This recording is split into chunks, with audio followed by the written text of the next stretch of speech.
It's the spooky hour. Ooh. Spooky hour. What? Spooky hour. Spooky hour. Spooky hour. Spooky hour. Stop it. Let's get into it. Scary TikToks. Imagine getting arrested for having a child with a dead body. Jennifer Burrows is a 26-year-old who was working at a morgue when she was arrested after a DNA test proved her child's father was a dead body she was supposed to autopsy. But it actually gets worse from here, because while Jennifer was working as an assistant pathologist at the morgue, that's some, I don't want to bring race into it, but that is some white. Okay? That is some white. That is some.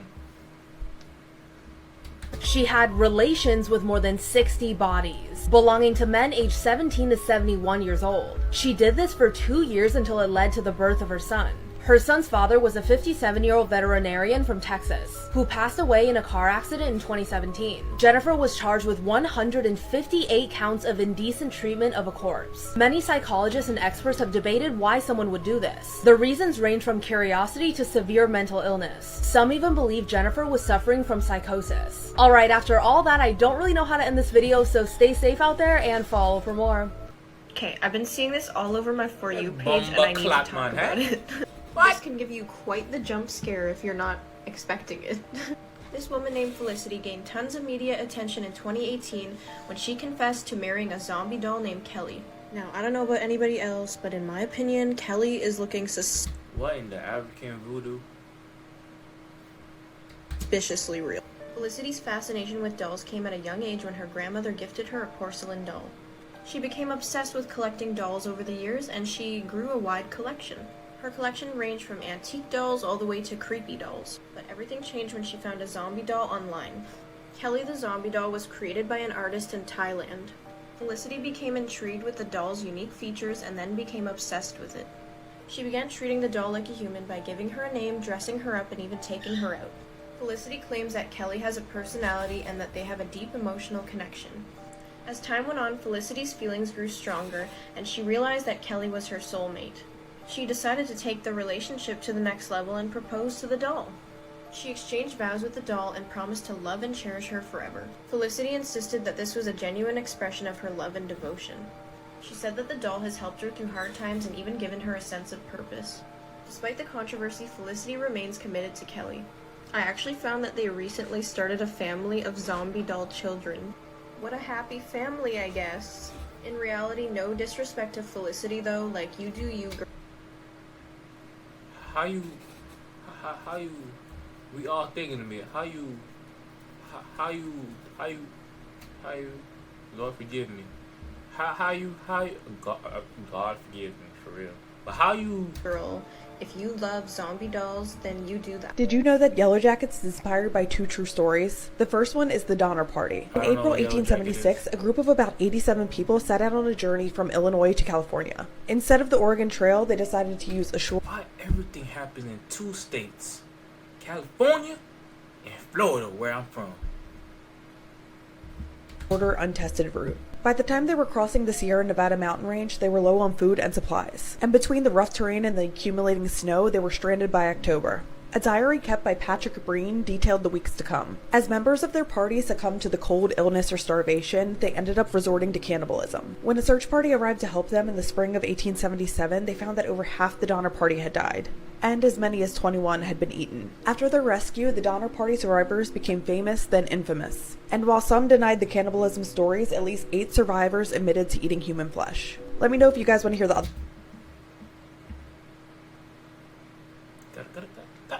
Garong caca, Monsieur. Garong caca. What? Some zombie? Their story that inspired the show.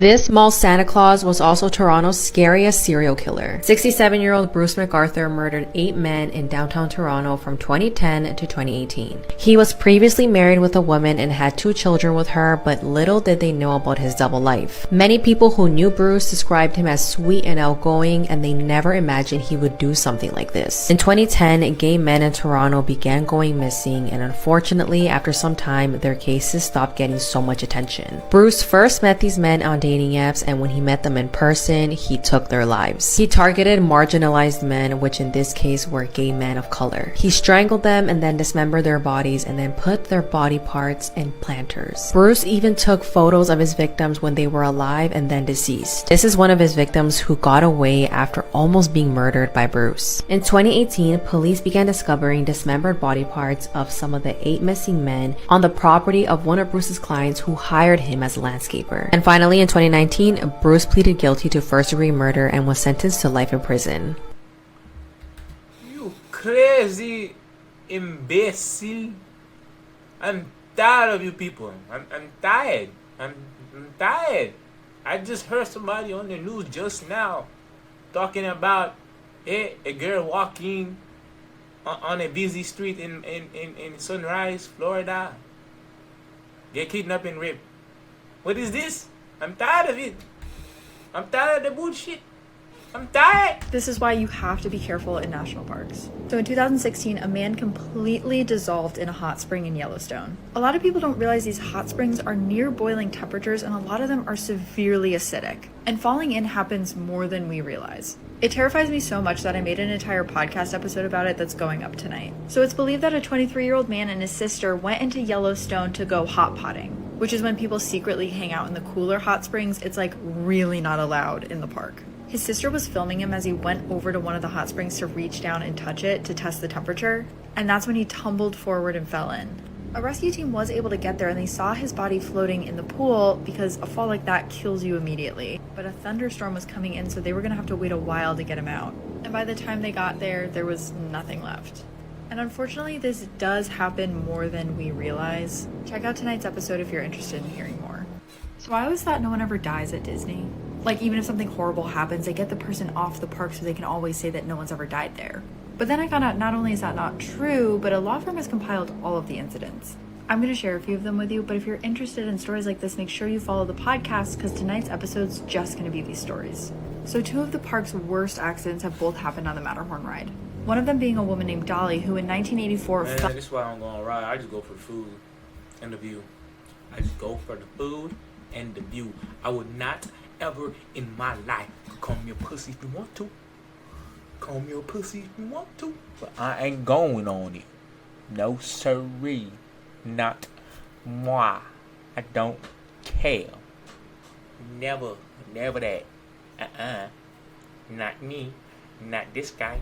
No. fell off of one of the back of the sleds onto the rails.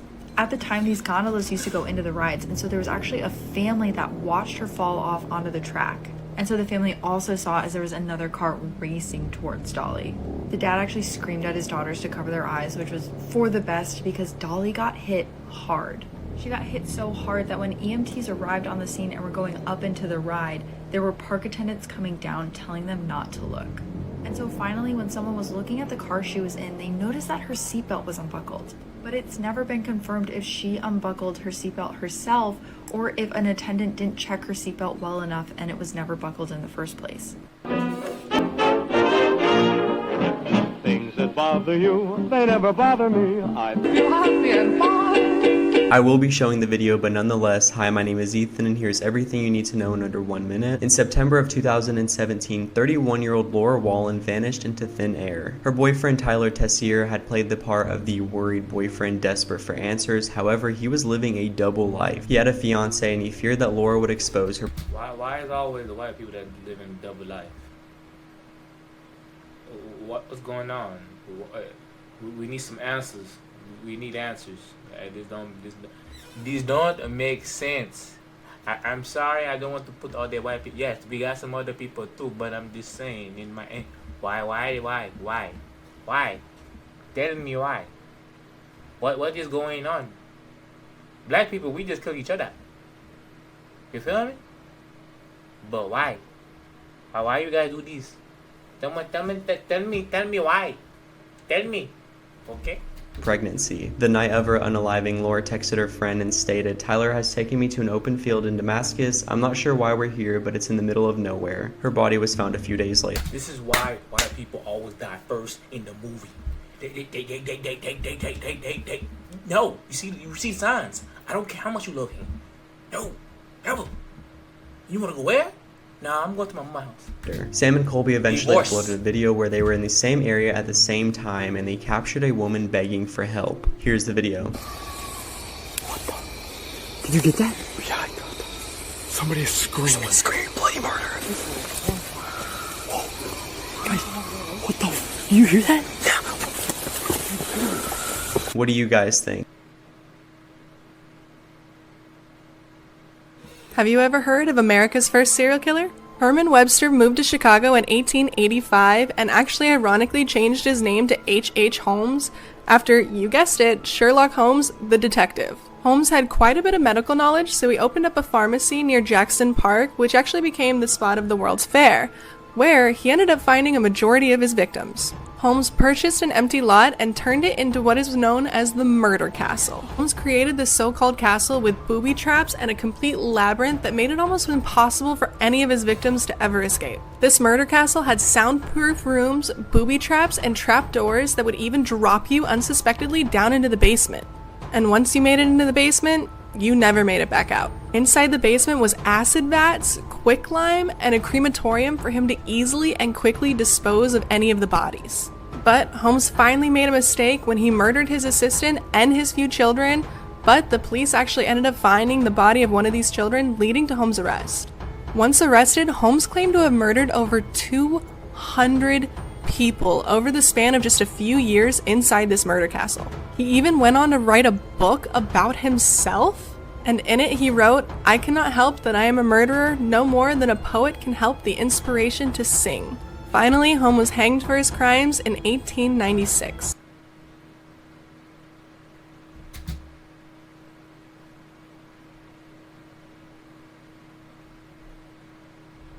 That's weird, bro. The year to disgusting individuals. Hi, my name is Ethan and here's everything you need to know in under 1 minute. After talking about the Jacqueline Ma case, I wanted to dig a little deeper and see what I could find, and that is when I stumbled upon 36-year-old Randy Cheviera, who also won several teacher awards. Sometime during the fall semester of 2019, she had relations with one of her students. He had later told police that she had performed several non-professional actions on him in the classroom. Police also found out that Randy was texting the student, sending him a very explicit message, which also backed up the student's claim. The school was notified on November 18th, 2019, and the next day she resigned and turned herself in. But here's the kicker, she was released 1 day later. This had to be a horrific way to die. It was just an ordinary day in London, February of 1983. And a plumber named Michael gets a call to go out to a location called Cranley Gardens. The tenants were complaining of a horrible smell, the toilets weren't flushing, the pipes were backed up. So Michael shows up and he removes one of the covers to the drains by the side of one of the houses, and he looks down into it and sees a pile of what looks like a slimy, flesh-like substance with little pieces of bone sticking out of it, and he immediately goes, "This ain't right." So he calls a supervisor. Supervisor shows up and takes a look, and they say, yeah, let's call the police right now. And while they were waiting for the police to arrive, Michael looked at one of the tenants and said, "That flesh almost looks human." And one of the tenants actually replied back to Michael and said, "No, it looks like somebody's been flushing their Kentucky Fried Chicken." However, it was not Kentucky Fried Chicken. Police arrived on the scene and confirmed that the flesh was in fact human. They do a little investigating and realize that the flesh had been being flushed from the top floor. So they go up to the top floor and they knock on the door of a tenant named Dennis Nilsson. Dennis opens the door and the police confront him on the matter, and at first he acts completely shocked. But after a little pushing and prodding from the police, Dennis sighs and he goes, "It's a long story and it goes back a long time, but I'll tell you everything. I need to get it off my chest anyway."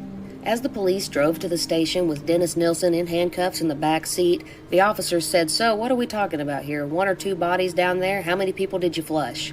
And Dennis just coolly goes, 15 or 16.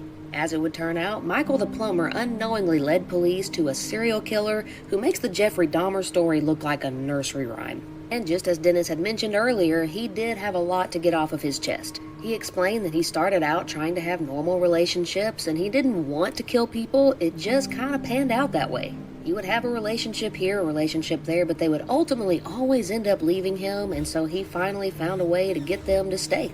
In the 1970s, Dennis had started frequenting gay bars and pubs and luring men back to his apartment with the promise of drinks, and once he got them in there and got them inebriated, he would then proceed to strangle them or drown them. And then once his house guest was dead, he would perform a ritual of cleaning, bathing, shaving, and dressing the bodies, and then posing them in different places around the house, taking photographs, having conversations with the corpses, doing some naughtier things with the corpses, and then ultimately he would stuff the bodies under the floorboards. And he would leave the bodies under the floorboards as long as he possibly could, but ultimately, of course, decomposition would take over, the smell would get to be too much, so he would dismember the bodies, drag it outside, put it in a bonfire, and then mask the smell of burning flesh by putting a car tire on the bonfire. But then Dennis's landlord started remodeling the apartment and actually evicted Dennis, and so Dennis was forced to move into an attic flat where there was no longer access to a piece of land where he could do bonfires. And so he had to start getting creative and find other ways to get rid of the bodies of the people he was killing, and so he began dismembering the bodies into smaller pieces and flushing them down the toilet, which is where our man Michael the plumber ultimately unearthed everything that he had been doing. In a short span of 5 years, Dennis has been confirmed to have killed 12, although he claims to have killed more, and he was guilty of at least 7 more attempted murders. He died in prison in 2018. A man named Peter Porco hops out of bed, uses the bathroom, shaves, puts on a suit, and walks downstairs to eat breakfast. He then prepares his lunch for work that day, loads the dishwasher, writes a check for his son, and then walks outside to go get the morning newspaper. But when the door shuts behind him, he gets locked out. Luckily though, Peter has a spare key hidden in a flower pot on his front porch. He grabs it, unlocks the door, and opens it slowly just to make sure he doesn't wake up his wife, but out of nowhere, he collapses. Dead.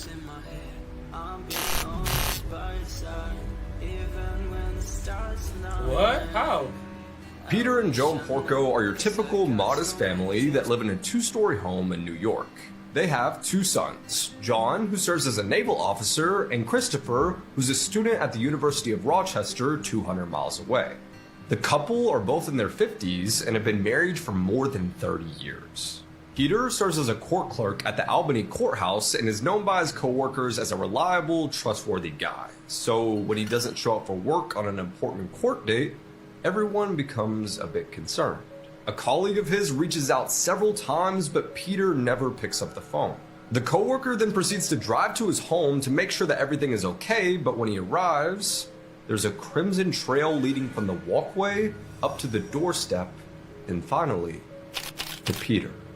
First responders arrive at the scene, and that's when they discover Joan Porco lying in the bed. They're shocked to see that she's alive and conscious because it's obvious she has severe head trauma and there are wounds all over her face. Afraid she won't live much longer, a detective looks at Joan and says, "Who did this to you? Do you know them?" She pauses and it's clear she's not able to make out words. She simply nods, yes. The detective then says, "Was it your son, Chris?" And again, she nods, yes. Joan is then rushed to the hospital, and after 12 hours of emergency surgery, doctors are able to save her life. However, it's clear that she's not 100%. Joan had received trauma with a blunt object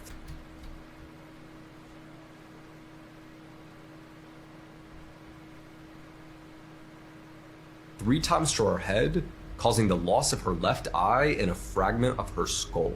It's revealed that the murder weapon is a 3-foot axe later found in the couple's bedroom. Peter's autopsy report shows that he was hit 16 times with trauma to the head, face, and body. However, the injuries, which tore off a part of Peter's jaw and exposed a part of his brain, were not the cause of his death. It was the blood loss. See, even after such catastrophic injuries, Peter was still able to get up and go about his day as though nothing happened, surviving for several hours. It's also worth noting that in the past 2 years, the Porcos had undergone 2 separate robberies where computers and electronics were stolen from the home. As detectives continue to sift through the evidence surrounding the Porco case, a news reporter makes a call to their son Chris and tells him his parents are dead. He proceeds to call 911 and see if this is actually true, and tells police that he was sleeping in the lounge of his college when his mom and dad were attacked. Now keep in mind, Joan identified Chris as her attackers, so detectives start looking for reasons why he'd be motivated to kill his parents. They begin digging into his past to find that his relationship with Joan and Peter was far from perfect. And just 2 weeks before his murder, Peter Porco had confronted his son Chris about forging his name on a $46,000 check to buy a yellow Jeep Wrangler.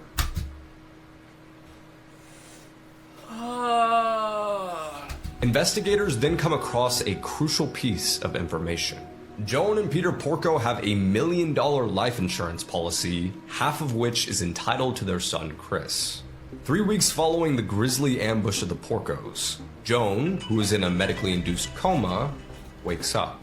And as she starts coming to, she says that she doesn't remember anything about the night of the attack, and even goes on to defend Chris, saying that her son would never do such a thing. But his mother's defense isn't enough. The evidence keeps stacking up against Chris, with surveillance cameras from his college showing a yellow Jeep leaving campus at 10:30 on the night of the attack. The vehicle returns the following morning at 8:30, and a pair of New York toll booth operators also report seeing a yellow Jeep between the time he left and returned to campus. And when students and staff are asked if they'd seen Chris on the night of his father's murder, no one reports saying that he was sleeping in the lounge of his dorm. Also, if you're still wondering how Peter was able to go about his day with a chunk taken out of his brain, I have your answer. Basically, the paleocortex, the part of the brain responsible for daily tasks, wasn't actually injured during the attack, turning Peter into a real-life zombie, able to go about his day until eventually he bled out and died. A year later, in November 2005... But how you don't know that? Wait, what? Like, no blood or anything? How do you not know this? Chris is indicted, and his mother, who is still severely disfigured from the attack, manages to scrape together $250,000 for bail and stay with him every day, arm in arm, until his trial begins in May 2007. Prosecutors argue that from their findings, Chris had manipulated his friends at school, claiming that he was a rich kid, but in reality, he was just a con man. Not only did he regularly steal money from his parents, but he himself was responsible for the 2 burglaries at the Porco home. He'd pawned the electronics off on eBay because mom and dad had cut him off. And when they cut off Chris for a 3rd time, he, in a fit of rage, drove 300 miles in his stolen Jeep to murder his parents and frame it as though it was just a I thought it was 200 miles. I thought it was 200 miles away. What? Burglary that had gone wrong. The defense, on the other hand, says that no physical evidence actually ties Chris to the crime scene. However, it's this one detail that proves that Chris Porco is a cold-blooded killer. On the night of the attack, someone had used the family's 4-digit passcode to enter the home and turn off the alarm before smashing it. On May 24, 2007, Chris Porco is sentenced to 2nd-degree murder and attempted murder, being sentenced to 50 years in prison. Just how was Chris able to look his mom in her disfigured face and lie to her saying he wasn't the one who did it without feeling an ounce of remorse? A psychologist working on the trial explains this phenomenon best with one word: sociopath. Did you know that the movie Jaws was inspired by a true story? Well, let's go back in time. Back in the year 1916, between July 1st and 12th of that year, 5 people were attacked along the coast of New Jersey by sharks, and only one of the victims survived. Let's set the scene. It's the middle of the summer along the Jersey shore. The boardwalk is bustling, the beaches are busy, and the cool ocean water is calling your name. It's Saturday, July 1st at Beach Haven, a resort town on the southern coast of New Jersey, and Charles Epting Van Sant, a 28-year-old man from Philadelphia, was on vacation at the luxurious Ingleside Hotel with his family. On that night, just before dinner, Charles decided to take a short swim in the Atlantic Ocean with a dog that he came across on the beach. So, following the dog into the water, Charles jumped in and swam out into the dark ocean waters. A few moments later, Charles's family noticed that he had begun to scream. Fellow bathers in the water believed that Charles was calling out to the dog he had befriended, but the reality of the situation was much darker. Charles was in the midst of a vicious shark attack, and his legs were being ripped apart by a massive beast under the water. After people on the beach and in the water began to realize that Charles was actually being attacked, a lifeguard named Alexander Ott and a bystander named Sheridan Taylor hopped into the water to rescue him. After grabbing a hold of Charles, who was thrashing and screaming, they pulled him ashore. The bystander, Sheridan, would later claim that the bloodthirsty shark followed them in the water all the way up to the beach. At this point, Charles was bleeding profusely as his left thigh was stripped of its flesh, and shortly afterwards, he bled to death on the manager's desk of the Angleside Hotel. This was the first of multiple attacks that would ravage the shore that summer. Despite the brutal attack on Charles Van Sant, kind of like in the movie Jaws, the beaches along the Jersey Shore remained open. And although sea captains who were entering the ports of Newark and New York City reported seeing large sharks swimming off the coast of New Jersey, they were ignored. These captains had tried to warn the public, but no one listened. Fast forward almost a week later to Thursday, July 6, 1916. Spring Lake, New Jersey, 45 miles north of Beach Haven where the first attack occurred, was another beachside community where people from New Jersey came to relax and catch some sun. But on that day, a dark force was waiting out in the waters, preparing to attack. That evening, Charles Bruder, a 27-year-old Swiss bell captain at the Essex and Sussex Hotel, was out on the ocean, swimming 130 yards from the shore. Charles had swam many times in these waters without issue. He knew them like the back of his hand. But that day, while out amongst the waves, a massive shark bit him in the abdomen, tearing apart his insides, and then proceeded to sever both of his legs. According to reports from witnesses, the amount of blood spilling from Charles's mangled body actually turned the water red, like something straight out of a horror movie. After hearing the screams, a woman on the beach notified 2 lifeguards that a canoe with a red hull had capsized and was floating just at the water's surface. Lifeguards Chris Anderson and George White swiftly rowed out to Charles in a lifeboat, but upon discovering his shredded and lifeless corpse, realized he had been bitten by a shark. Although the lifeguards managed to pull Charles from the water, he was in shock and bleeding profusely and bled to death before he could make it to the shore.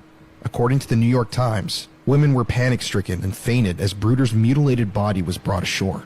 This was the second brutal shark attack along the Jersey Shore in just under a week, and although panic was beginning to set in, people were still venturing out into the dark waters. A week later, on July 12, 1916, the next 2 major attacks would take place in the Matawan Creek near the town of Keyport. Dang, boy, that shark went on a rant. Boy, I said, boy, you know what? I gotta make another plan. I'll come back next week. Next week out of that. Then another week out of that. Port, New Jersey. Keyport is a quaint village located just 30 miles north of Spring Lake, where the previous attack had occurred, right near the ocean. Keyport itself resembles more of a Midwestern farm town than a beach resort area, and it was the last place anyone at the time expected another attack to occur. Earlier that day, a man named Thomas Cottrell, a sea captain and Matawan resident, was walking home from work across a bridge in town when he spotted an 8-foot-long shark in the creek heading upstream. Obviously, this was alarming to Thomas, and he rushed into town and attempted to tell locals what he had seen in an attempt to warn them. But sadly, the people of Keyport and Matawan dismissed his warnings, citing that he must have been suffering from heat stroke, and no effort was made to tell people to stay out of the water. So now we get to around 2 o'clock p.m. that afternoon. A group of local boys, including Lester Stillwell, age 11, were playing in Matawan Creek together, near a dock called the Wyckoff Dock. It was an average summer day. It was hot, the sun was shining, and the kids just wanted to cool off in the water. One of the boys had brought along his pet dog, which was swimming with them as well. While swimming near Wyckoff Dock, the boys claimed they saw what appeared to be an old black weather-beaten board or a weathered log, but they brushed it off as nothing.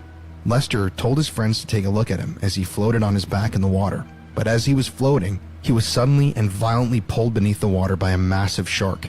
Lester's friends were helpless and had no idea what to do as they watched their friend violently being thrashed up and down in the creek as Lester's screams filled the air and his blood filled the water. One boy noticed a dorsal fin poking out of the creek, and it was then when they finally realized that Lester was being attacked by a shark. Immediately, the boys got out of the creek and ran to town for help, screaming that their friend Lester was being attacked, and several men, including Watson Stanley Fisher, a local 24-year-old businessman, rushed to help.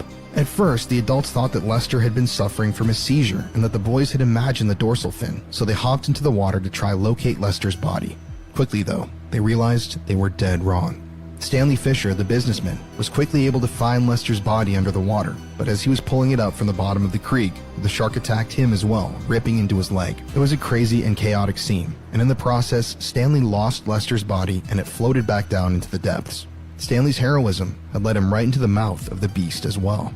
After emerging from the creek, the townspeople realized that Stanley's right thigh had been severely injured and stripped of its flesh, and he would later bleed to death at Monmouth Memorial Hospital in Long Branch at 5:30 p.m. that afternoon. Lester's body was recovered 2 days later, 150 feet upstream from the Wyckoff Dock area on July 14, 1916. But the shark wasn't done that day. Oh, The nah, fifth and final boy. victim, Joseph Dunn, a 14-year-old boy from New York City, was attacked half a mile upstream from the Wyckoff dock, nearly 30 minutes after the fatal attacks on Lester and Stanley. At the time, Joseph and his friends were swimming in the same Matawan Creek and had yet to hear about the vicious attack that had just unfolded a few hundred feet up the river. The group was still in the water when someone from town ran down to them, yelling at them that they needed to get out of the water because there was a massive bloodthirsty shark somewhere lurking within its depths. Hearing this, Joseph, his friend, and his brother swam to the dock and began to get out of the creek. But just as Joseph was climbing up the ladder to escape the water, the man-eating shark sprung from the creek and chomped down on his left leg. Joseph screamed, and his brother and friend rushed over to help pull him from the shark's jaws, and after a vicious tug-of-war battle with the shark, they managed to pull Joseph out of the water and saved his life. Joseph Dunn was then taken to St. Peter's University Hospital in New Brunswick, where he eventually recovered from the attack, although he lost his leg.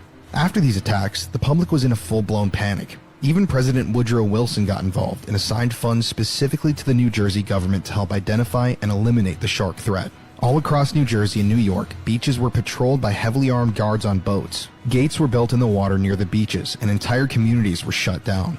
This story was front-page news across the entire nation, and everyone was scared to get into the water. In Matawan specifically, where Joseph, Lester, and Stanley were attacked in the creek, a reward of over $2,000 was offered to anyone who could catch and kill a shark in the creek. Residents of Keyport and Matawan patrolled the shoreline for days, firing shotgun rounds into the water and even detonating dynamite in the creek. However, no shark was ever killed or captured in the area. The nickname given to this killer creature would eventually take a hold of the nation, the Matawan Man-Eater. Multiple people claim to have captured and killed the man-eater in the following weeks, but one specific case sticks out amongst others. On July 14th, 2 days after the attacks in the creek, a man named Michael Schleiser was out on a boat in Raritan Bay, the body of water that feeds into the Matawan Creek, only a few miles from the scene of the attacks. As he was on the water, a great white shark attacked his boat. The boat was sinking, and Michael took action and managed to kill the shark with a broken oar before it could kill him. When the shark's stomach was cut open and analyzed, scientists found suspicious fleshy material in bones, and it was eventually determined that the young great white had previously ingested nearly 15 pounds of human flesh, and thus the man-eater story came to an end. There were no more shark attacks on the Jersey Shore that summer, and to this day, they remain far and few. But scientists still don't have a clear answer to the question, what was the Matawan man-eater? The general consensus at the time, and to this day, was that the shark was a great white.